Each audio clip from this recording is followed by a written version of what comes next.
बेटे ये क्या है?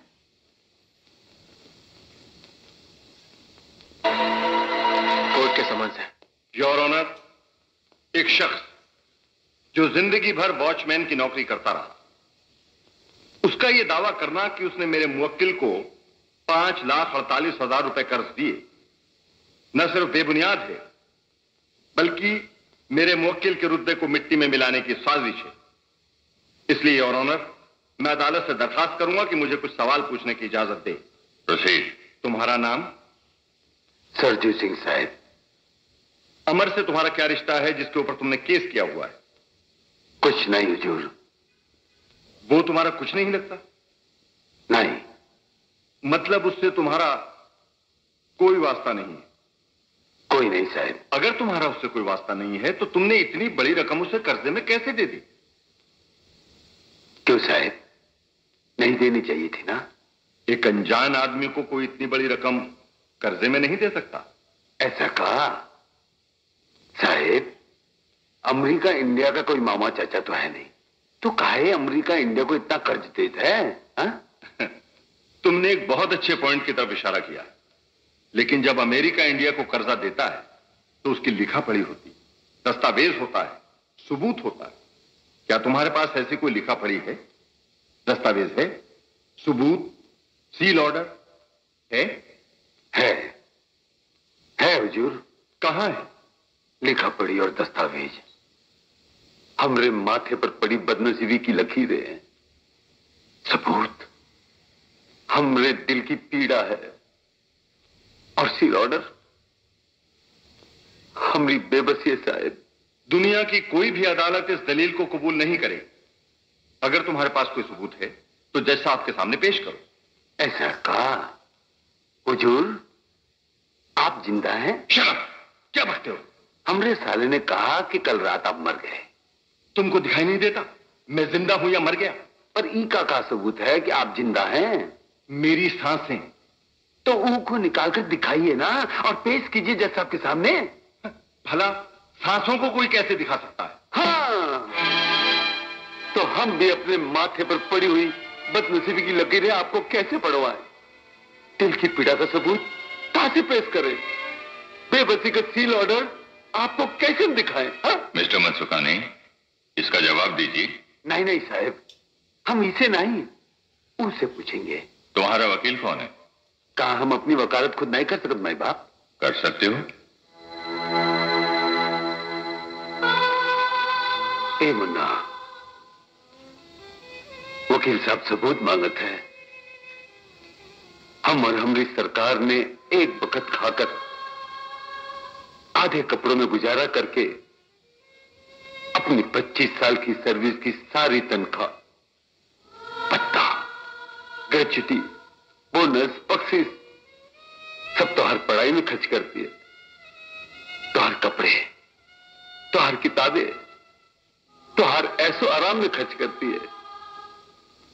नंगे हो गए हम, सफा चट।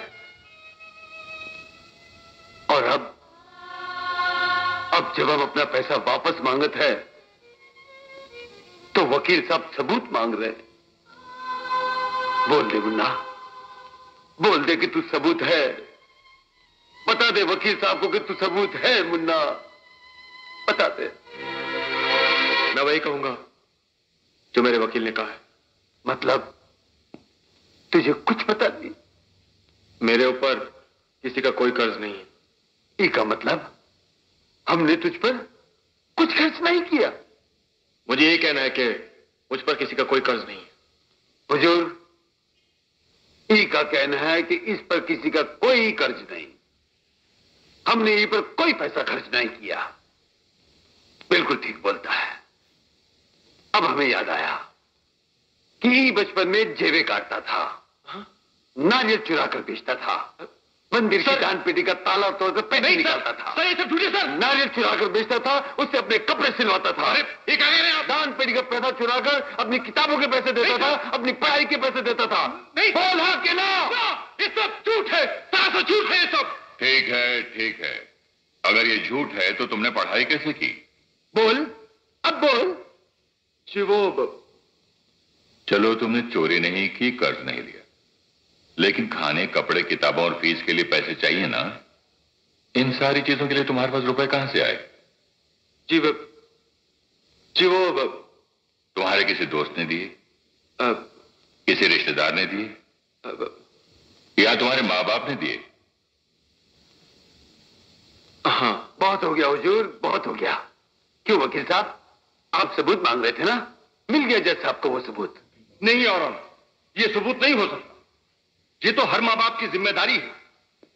क्या अपने बेटे को पाल पोस कर बड़ा करने की आपकी जिम्मेदारी नहीं है? बिल्कुल है साहब। या अपने बेटे को पढ़ाना लिखाना एक बाप की जिम्मेदारी नहीं है? क्यों नहीं साहब? तो फिर वही तो तुमने किया है। किसके लिए? अपने बेटे के लिए। हाँ? हमने बरोबर सुना नहीं साहब। किसके लिए? मिस्टर अमर के लिए। वो कौन है? मिस्टर अमर कुमार, तुम्हारे बेटे। ये आपसे किसने कहा? तुमने। हमने? देखा जज साहब, देखा वकील साहब झूठ बोलत रहे। क्या हमने कभी आपसे या इनसे कभी ये कहा कि ये हमारा बेटा है? नहीं। तो फिर तुम क्या कहना चाहते हो कि अमर कुमार तुम्हारा बेटा नहीं है? नहीं। तो फिर कौन है? होगा कोई ऐरा गहरा नत्थु खैरा। हमें कहा। तो फिर तुम दोनों का रिश्ता क्या है? हम देनदार हैं, ये लेनदार हैं।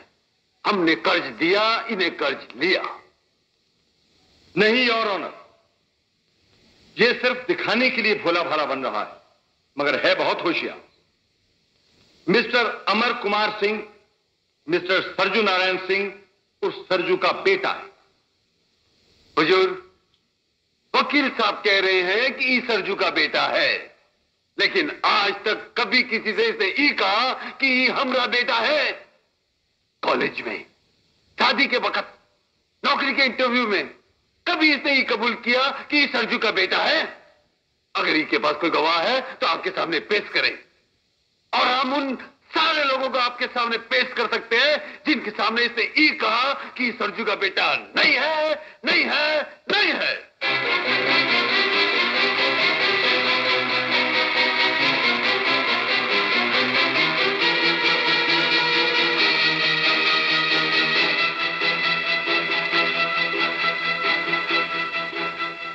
योर ऑनर, तमाम गवाहों के बयानात सुनने के बाद मुझे ऐसा लगता है कि मेरे मुवक्किल मिस्टर अमर कुमार सिंह ने सरजू को कभी बात नहीं कहा, और सरजू का गुस्सा भी जायज है।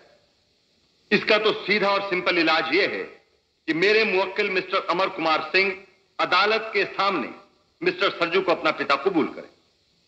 क्यों सरजू, ठीक है ना? हुजूर, ये हमें पिता कहेगा तो हमें जन्नत मिल जाएगी। हम दुनिया के सबसे बड़े राजा बन जाएंगे। नहीं साहब, नहीं। हम ही का वास्ते अदालत का दरवाजा नहीं खटखटाया। हम अदालत का दरवाजा ई वास्ते खटखटाया कि हमें हमारा पैसा चाहिए।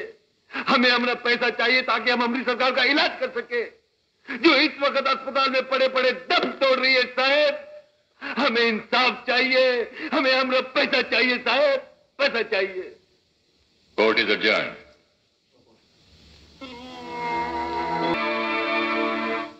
मैंने चोर, उचक्के, डाकू, खूनी सब देखे हैं, लेकिन ऐसा मुकदमा जिंदगी में पहली बार मेरे सामने आया है। कानून की किताबों में कुछ पन्ने खाली हैं जो शायद ऐसे मुकदमों के लिए रखे गए हैं। मैं ये फैसला कानून के बाहर आकर सुना रहा हूं ताकि आने वाली पीढ़ियों के लिए मुकदमा एक मिसाल बन जाए। वो नालायक बेटा जिसे उसकी मां ने 9 महीने अपने पेट में रखा और 25 साल तक अपना पेट काट कर खिलाया, पिलाया, पढ़ाया, लिखाया, और वो बेटा जो अपने मां बाप का खून पसीना पीक कर बड़ा हुआ, वो अपनी जिम्मेदारी लेने से इनकार कर दे तो उसे सजा मिलनी ही चाहिए। लेकिन बाप का दिल बेटे के लिए सजा की बात सोच भी नहीं सकता, उसे सिर्फ मुआवजा चाहिए। इसलिए मैंने फैसला किया है कि आज से 1 हफ्ते के अंदर मिस्टर अमर कुमार सिंह श्री सरजू नारायण सिंह उर्फ सरजू को 5,48,000 रुपए चुकाएं, या अपनी गलती कबूल करके अदालत के सामने माफी मांगते हुए अपनी मां के ऑपरेशन का सारा खर्च उठाएं और जब तक माँ बाप जिंदा हैं उनकी देखभाल करें। इन दोनों में से श्री सरजू नारायण सिंह को जो भी फैसला मंजूर हो, मिस्टर अमर कुमार सिंह उस पर अमल करें। नहीं हुजूर, नहीं, हमें दूसरा नहीं, हमें पहला फैसला मंजूर है। इतना सब होने के बाद अगर ही हमें बाप कबूल करेगा तब भी हम ही का बेटा कबूल नहीं करेंगे। हम ही का, हम जैसे तमाम गरीब माँ बाप ही कभी मंजूर नहीं करेंगे साहब। रिक्शा वाला हो, मजदूर हो, बेरा हो, मोची हो, ये सब गरीब अपना पेट काट काट कर अपने बच्चों को बड़े और महंगे स्कूल में पढ़ाते हैं। काहे हुजूर? इसलिए कहा कि ये बच्चे बड़े होकर इस बात से इनकार कर दे कि गरीब माँ बाप के बच्चे नहीं, वो उनसे नहीं कोनो और से पैदा हुए। सिर्फ इसलिए कहा। हर माँ बाप का सर फक्र से ऊंचा हो जाता है जब किसी रिक्शे वाले का बेटा अफसर बनता है, किसी किसान का बेटा कलेक्टर बनता है, किसी कांस्टेबल का बेटा कमिश्नर बनता है। लेकिन ऐसी औलाद पैदा करके हमें शर्म से सर नहीं झुकाना है। हम सारी दुनिया से फरियाद करेंगे कि ऐसी औलाद को जात पार करो, इनका बहिष्कार करो। लेकिन भाई बाप, हम आपके आगे हाथ जोड़ते, आपके पांव पड़ते, हमें ऐसा बेटा नहीं चाहिए साहेब।